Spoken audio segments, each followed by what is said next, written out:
If you're a mother and somewhere quietly inside you, there is a dream, a business, a clinic, something that is truly yours. But also, there is a louder voice that keeps telling you, no, not now, not with the kid, maybe when they're older.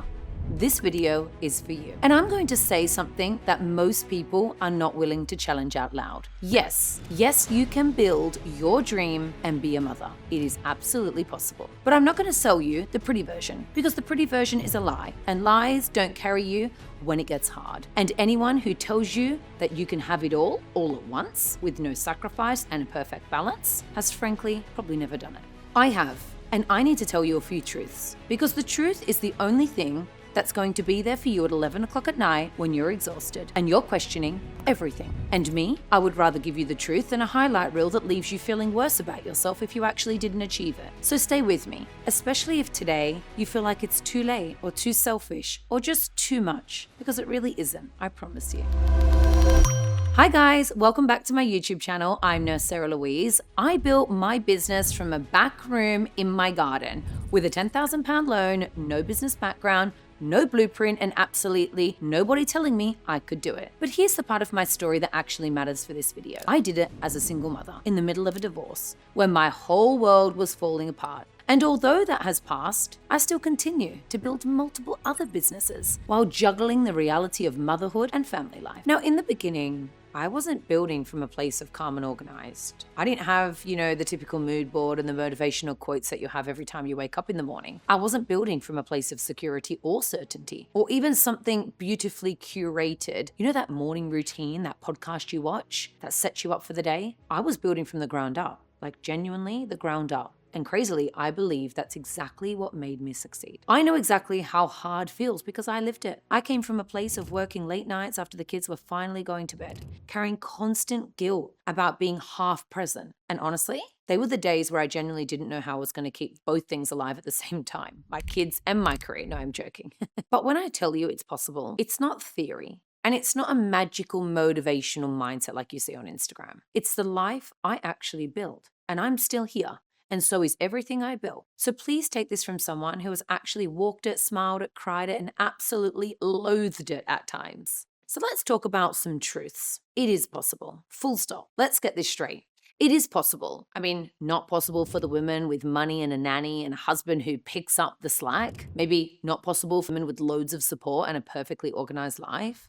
Or not possible once the children are older and you finally get a minute to yourself. Possible for you now, as you are in the actual life you're living right now. Obviously, I know it doesn't feel that way when you're exhausted and stretched and the dream feels like a luxury, because we'll always believe these things will only happen when things calm down, or maybe when the kids are more independent and they don't need us as much. And suddenly you've got it more together maybe.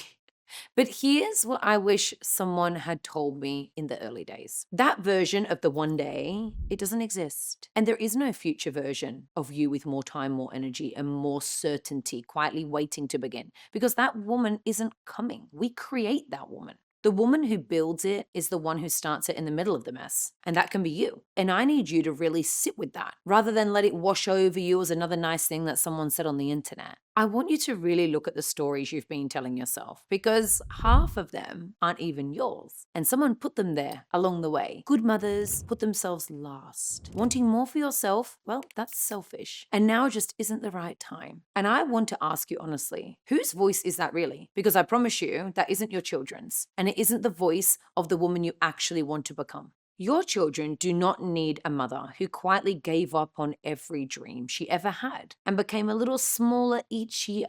They need a mother who is alive in her own life, and wanting something for yourself doesn't make you a worse mother. And if it's done right, it makes you happier, fuller, far more present, and they feel that because kids feel everything.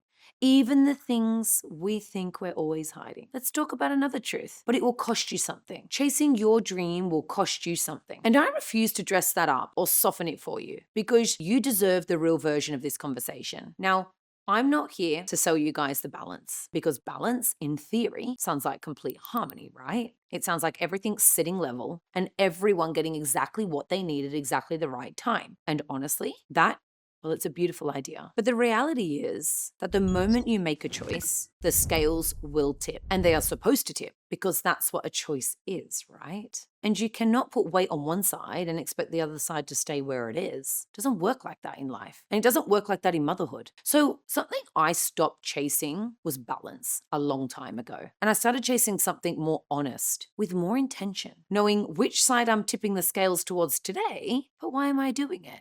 And being at peace with that rather than spending my energy pretending I can keep everything level at once. That's just not practical. I call this version a trade-off because I trade something in exchange for the other. And I constantly trade off moments or opportunities. For example, I may be able to make my child's sports day, but I won't be able to make the early morning reading session. And the trade-off isn't failure, because missing the reading morning session so you can show up financially secure, present, while building something, that is not a bad mother. That is a mother making a real decision in life. So when you don't achieve balance, I need you to not spiral into thinking that you're failing. Because when you know going in that it will cost you something, you stop feeling like a failure every single time it gets hard. So let go of the expectation that it should feel easy, and you'll find you can carry so much more than you ever thought. Let's talk about choosing sacrifices on purpose. You get to choose which sacrifices you make because you are not just at the mercy of whatever gets taken from you. And that distinction matters more than almost anything I could tell you. Because sacrifice does not mean setting yourself on fire to keep the business warm. And I need you to hear that because there is a massive difference between giving up the spotless house and giving up your health, or giving up your social life for a season and giving up the values you started with. Those things, your health, your children, feeling loved, your values, you protect those fiercely and non-negotiably. And let me tell you, that line never moves no matter what is happening in the business. So sit down and actually decide it correctly and ask yourself, what are you genuinely willing to let go of for this season? And what are you not willing to let go of? Because when you name those things in advance, you stay in more control of the cost rather than just watching it quietly accumulate as we all do. For me, it was simple. Sleep, tiredness, comfort, my own social life, all of that, I'd literally give up without hesitation. But my children, knowing every single day that they were loved and safe and that this was for them too, that was never on the table. And that line never moved, not once. And that's the reason I'm still standing here talking to you about it, rather than having burned out and given up somewhere in year 2 or 3. When you choose your sacrifices instead of letting them happen to you, you stay in control of the cost. And that is the whole difference between the kind of sacrifice that builds you and the kind that eventually breaks you. One is chosen with pure intention, and the other just happens to you because you're too busy to notice. Now, I have to talk about the guilt. Because if you're a mother, you already know it's coming. And I don't even need to list it out for you because you know exactly what it feels like to be sat at your laptop at 9 o'clock at night, wondering if you're getting this completely wrong and whether any of this is actually even worth it. I want to share something with you guys that I haven't really talked about publicly before because it's personal.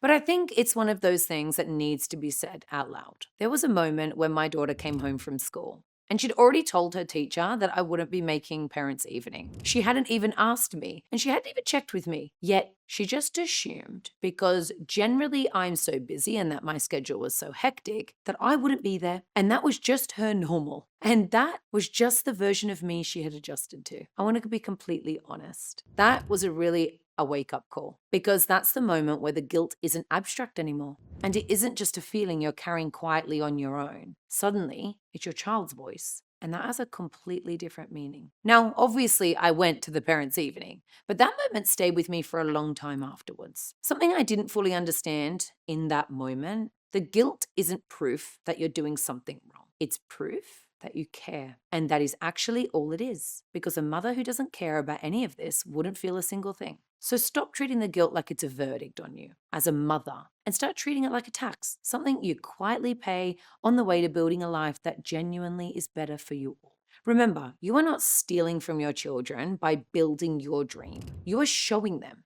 And there is an enormous difference between those two things, even when they feel the same from the inside. You're showing your children that a woman is allowed to want more and to go and get it, and that dreams are worth working for, and that their mum is a whole person with a fire of her own. It's inspiring to show them that you do not have to choose between loving your family and building a life, because those two things can live in harmony at the same time. Years from now, That will be one of the greatest gifts you ever gave them. The memory of a mother who didn't give up on herself. Because that memory becomes the permission slip they carry into their own lives. And on the days the guilt gets really loud, I want you to do one thing, and that is to picture them growing up. Picture your daughter standing at the edge of her own big, terrifying dream. And ask yourself, what would you want her to remember about you in that moment? Whether her mum shrank back and quietly called it a sacrifice, or whether her mum was strong and committed and built it anyway. Because that choice you make today is the story she tells herself when she needs to be brave. So here's what I actually want you to do with this. Because a vision without a first step, well, guys, it's just a daydream. The first step doesn't have to be big. It just has to happen. And if you need to make it stupidly small, because 5 honest minutes tonight after they're asleep will take you further than waiting for the perfect free weekend that is never coming. Something else I want you to know. On the days you want to stop and you're crying in the car before you walk back through that door, I want you to remember that the journey being hard doesn't mean you chose the wrong journey. It means you chose something worth doing, and you have already survived every single one of your hardest days so far. So keep going, not because it's easy, but because the woman you are becoming on the other side of this is worth every hard day it takes to get there. You don't need anyone's permission. Your dream and your motherhood were never enemies. Built right, with honesty and intention, they make each other stronger. If this video touched you today, do one thing for me. Hit like, because somewhere out there is another tired mother with a dream who needs to see this. And that genuinely helps her find it. And guys, subscribe, because I make these for women exactly like you and share it with one woman in your life who's quietly holding a dream she's too scared to start. Be the person who tells her it's possible. I'm Nurse Louise. This is the Business Injection, and I'll see you in the next one.